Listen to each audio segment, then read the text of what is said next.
Hey, what's up everybody? Welcome to the 6th episode of How to Avalanche at Home. First of all, thank you so much for all your interest, all your comments, and all your feedback on the previous 5 videos. You guys are awesome. We really appreciate the support. We're going to continue doing these things as you make use of them. And today, I'm actually going to talk a little bit about how you can maintain your node. Namely, I'm going to focus on how you can upgrade your node to a later version, how you actually can set up your node as a service so that it automatically starts if your device reboots. I'm going to show you how you can back up your node either locally or remotely to a different location. And lastly, I'm going to show you how simple it is if you wanted to move your node from one place to another. Before we jump into the screen share and the instructions, please don't forget to leave a like for this video. If you have any questions, as always, leave them down below. And I know roughly 60% of you who watch the videos don't subscribe. Please go ahead and do so. It really helps us understand what people are interested in, what they're watching, and also it helps you find out about the latest videos as soon as they become available. All right, without further ado, let's jump right into the instructions. All right, so if you watched the previous videos, you may actually remember I'm running a Raspberry Pi node. Basically, it has Ubuntu installed on it and the Avalanche source code I download, I build, and then I run on my Raspberry Pi 4.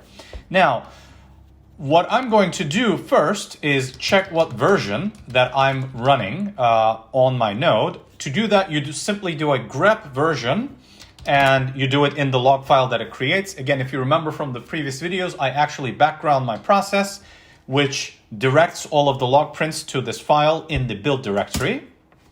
And as you can see, our node version is 1.1.0, but there already exists 1.1.1. To see what versions exist, make sure you follow the Avalanche webpage. And what I'm now going to do is I will download the latest source code, build it, and then relaunch my node, which will effectively upgrade the node. First of all, though, because we are running the node right now, I'm going to shut it down. To shut it down, I need to find the process ID, and I need to tell the operating system to kill that process ID. To find the process ID, the command you need is ps-ef grep avalanche. That's going to look for any processes with the name avalanche. And the number is going to be this number that's the first in that row. So I'm simply going to send the sigint signal using the kill command to that process ID. And that actually will kill the process. Now, to see if it's dying or not, you can simply do tail --f. That's going to attach to the end of the log, and it's going to show you what's happening. And as you can see, the node actually is shutting down. You Control-C out of that tail. And the process is now dead. You can confirm that by running ps-ef, and now we're no longer seeing the line that we previously saw. Okay? Next thing is to download the latest source code. So we're going to go one directory down by cd space dot dot, and then we're simply going to do a git pull, which will download the latest source code from the repository. There you go. As you can see, all of the source code was downloaded, and now all we have to do is rebuild the application and relaunch the node, and that will be our upgrade. So to do that, we go back into the scripts directory, if you remember, and if I list the contents, if you've seen in the previous videos, there already exists a script called build.sh. I'm going to launch this, and then this will take a minute or two, so I'm going to fast forward this after I launch. All right, so our build was successful. I can simply see if I go back to the build directory by doing cd ... and then cd build. If I list, you will actually see that the time has updated. Obviously, I haven't set up the time zone, but I can see that the time is aligning. It finished roughly 4 minutes ago. And then next, what I'm going to do is, again, I'm lazy, so I'm going to look at my history to see what AvalancheGo commands that I've run. Tail, let's take the last 10 commands, and there they are. So I'm simply going to copy and paste my previous command. If you remember, nohop basically launches the application and releases the ownership to the operating system when combined in this fashion. So I'm going to do this. It's going to launch the node one more time now that we've built it. And it's actually going to dump the contents of what's being printed to the nohop.out file. Again, if I tail it, as you can see, the version that we just upgraded to now is actually 1.1.2, which is the latest. That's pretty much it. Node upgrade, quite simple. If you've actually built from source code, this is how you do it. I'm going to show you how you can upgrade if you haven't built from source. That's simply going to be downloading, and I'm going to show you in the next part of the video. All right, so upgrading from a pre-built binary is just as simple. So if you previously installed with a pre-built binary, this is what it looks like. If I go in there and check it out, no help that out. Again, the launch was the same. If I look in here, you can see that the version is 1.1.0. This time around, instead of actually downloading any source code, we're simply going to go to the web page, download the latest version after we shut down the current one, and we're simply going to replace it. Again, we start by killing the process. To do that, I will find the process ID with ps-ef grep avalanche, and then I will do kill -sig int process ID. This will actually kill the node, which we will see right there, and the node is now dead.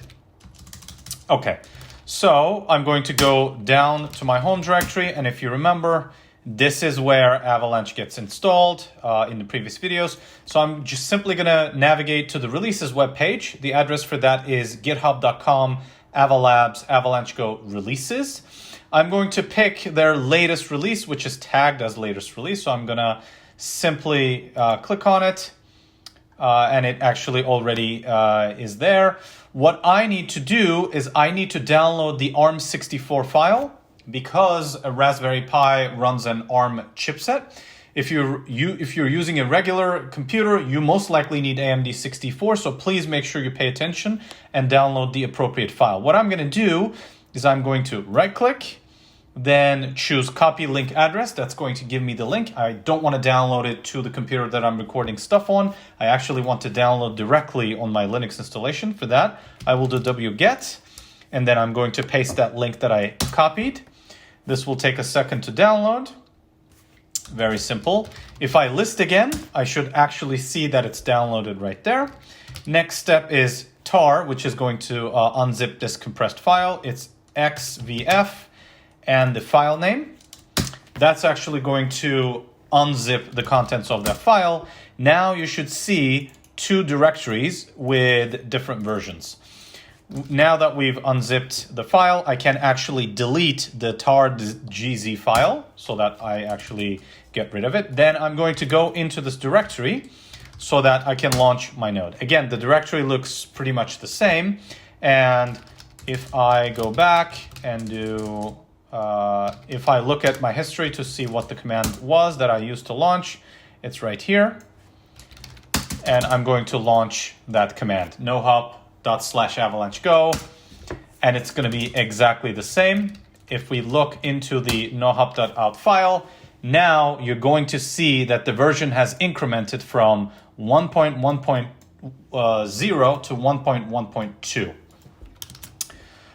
As you can see also, our node ID did not change because we simply did a upgrade. We simply took the previous binary out and started with the new binary.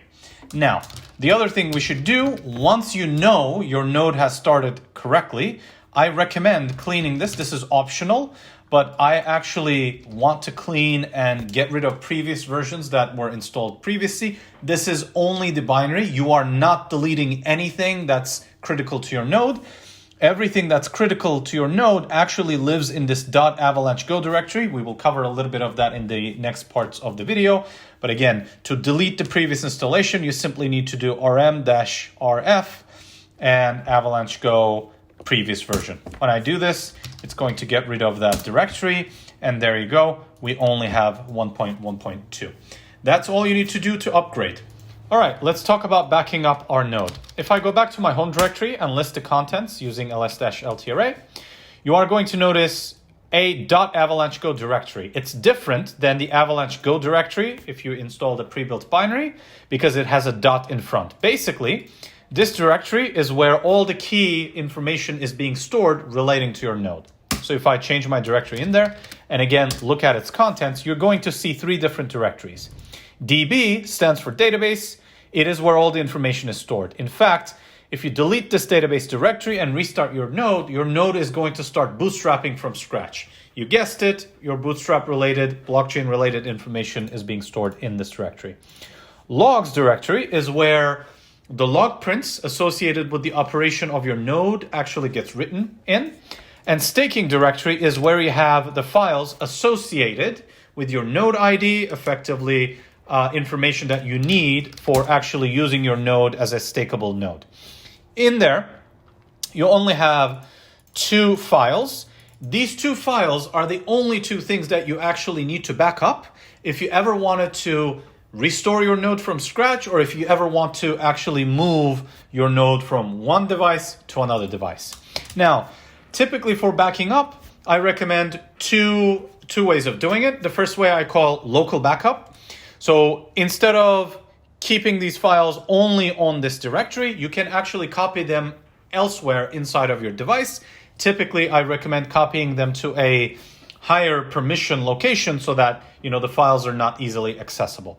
So I will do an example. If we wanted to create a new directory, Etsy is a location where you need elevated permissions. So if I was to create a directory called local backup, if I press enter right now, this will actually fail because it's going to say permission denied. To be able to create a directory inside Etsy, you actually need elevated permissions.